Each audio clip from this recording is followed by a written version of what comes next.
tentu sebagaimana hal-hal yang terkait organisasi, tetapi secara khusus tema Milad dan Tanwir kali ini mengangkat isu sekaligus juga agenda menghadirkan kemakmuran untuk semua.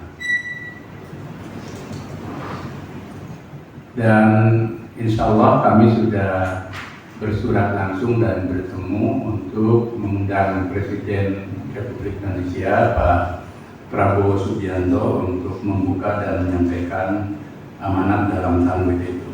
Mudah-mudahan tidak ada kendala karena masih mengikuti G20 dan tugas-tugas ke luar negeri.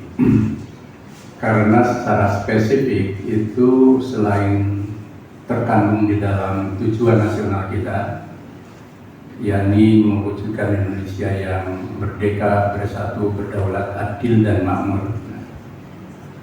Juga pada saat yang sama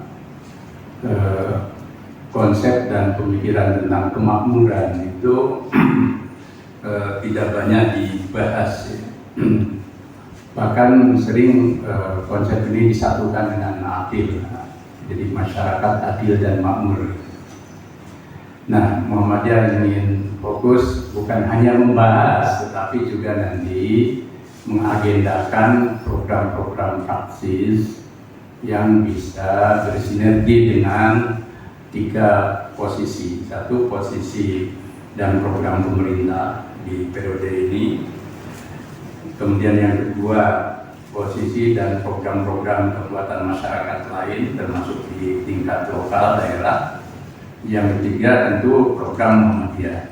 Apa yang kita bisa lakukan untuk memakmurkan masyarakat? Konsep kemakmuran kan konsep yang lebih pada kesejahteraan dan kemampuan kita memanfaatkan sumber daya alam yang subur untuk kesejahteraan rakyat, yang bagi kami kesejahteraan rakyat itu juga sebenarnya bagi Indonesia yang berbasis pada Pancasila bukan hanya bersifat fisik semata, tapi juga hal-hal yang berdimensi keruhanian. Ada mosaik yang indah dan bagus dari masyarakat kita tentang konsep gemah ripah laut Sinawi. Itu kan konsep masyarakat yang adil, tentram, damai, tapi makmur.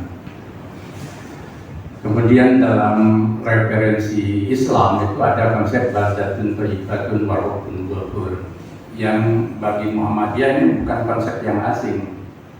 Tahun 46 dalam Mukadimah Anggaran Dasar Muhammadiyah itu sudah dirumuskan tentang cita-cita membangun bangsa negara lewat dakwah, lewat tasjid yang baldatun thayyibatun wa rabbun ghafur, masyarakat yang adil, makmur. Ajakan Muhammadiyah pada seluruh bangsa Indonesia untuk memanfaatkan kemerdekaan, sumber daya alam dan kekuatan yang dimiliki untuk terwujudnya masyarakat Indonesia yang adil, makmur, berdasarkan Pancasila dan diridhoi Allah Subhanahu wa taala, baldatun thayyibatun wa rabbun ghafur. Jadi 2 konsep itu ada. Artinya secara teologis dan ideologis itu Muhammadiyah punya referensi dasar tentang membangun Indonesia berkemakmuran dalam satu paket dengan Indonesia berkemajuan dan Islam berkemajuan. Nah, ini akan kita bahas di Tanwir, kemudian akan kita sosialisasikan dan kita integrasikan dengan program-program Muhammadiyah yang pendidikan, kesehatan, sosial, dan ekonomi. Sekarang kita fokus juga ke ekonomi. Nah, dalam konteks realitas masyarakat dan kita tahu bahwa Muhammadiyah di sana sudah hadir. Bahkan kita punya Universitas Muhammadiyah Kupang yang cukup maju dan nanti Tanwir di situ yang bisa sering disebut dengan Universitas Muhammadiyah Kristen UMK. Ya, karena memang mahasiswanya mayoritas teman-teman kita, saudara-saudara kita dari NTT yang beragama Kristen.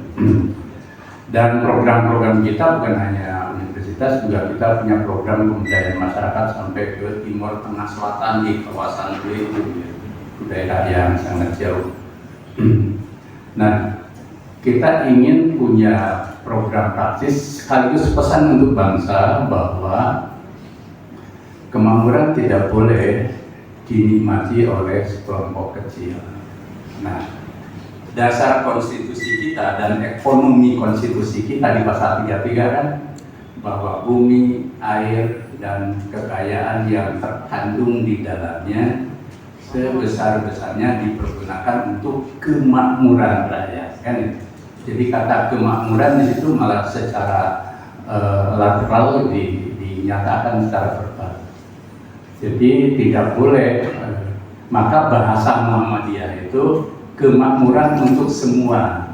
Bahasa lainnya, tidak boleh kemakmuran itu dinikmati oleh sekelompok kecil orang. Sebagaimana pidato Bung Karno pada 1 Juni. Kita ingin membangun Indonesia satu negara, bukan untuk satu orang, bukan untuk satu golongan, termasuk satu golongan orang kaya. Tapi Indonesia untuk semua rakyat. Bahkan Bung Hatta ketika merumuskan pasal 33 itu menyebutkan bahwa pasal ini pasal ekonomi kerakyatan. Yang di belakang hari Bung Hatta memperkenalkan istilah ekonomi terpimpin di mana negara hadir dan tidak boleh menyerahkan kepada pasar untuk kemakmuran rakyat. Artinya kemakmuran yang dinikmati semua, yang Bung Hatta sebut ekonomi kerakyatan, ekonomi gotong royong yang bertentangan dengan individualisme dan kapitalisme yang hanya menguntungkan dan mencari keuntungan sebesar-besarnya. Jadi prinsip-prinsip itu yang menjadi dasar pemikiran kami kenapa mengangkat isu dan agenda menghadirkan kemakmuran untuk semua. Dan karena prinsip-prinsip itu kami rumuskan ada pesan, pemikiran dan harapan sebagai berikut yang tadi disebutkan Prof. Haidar, ada 12 poin. Pertama, kemakmuran merupakan salah satu tujuan nasional, yaitu Indonesia yang merdeka, bersatu, berdaulat, adil, dan makmur. Bagaimana termaktub dalam pembukaan Undang-Undang Dasar 1945. Dengan demikian, mewujudkan Indonesia makmur merupakan perintah konstitusi sekaligus cita-cita nasional negara kesatuan Republik Indonesia yang wajib diwujudkan oleh pemerintah negara dengan seluruh institusi negara. Secara khusus, Indonesia makmur sering dikaitkan dengan Indonesia yang adil dan makmur, sehingga kemakmuran harus disertai dengan keadilan dan keadilan disertai dengan kemakmuran. Sangat jelas ya.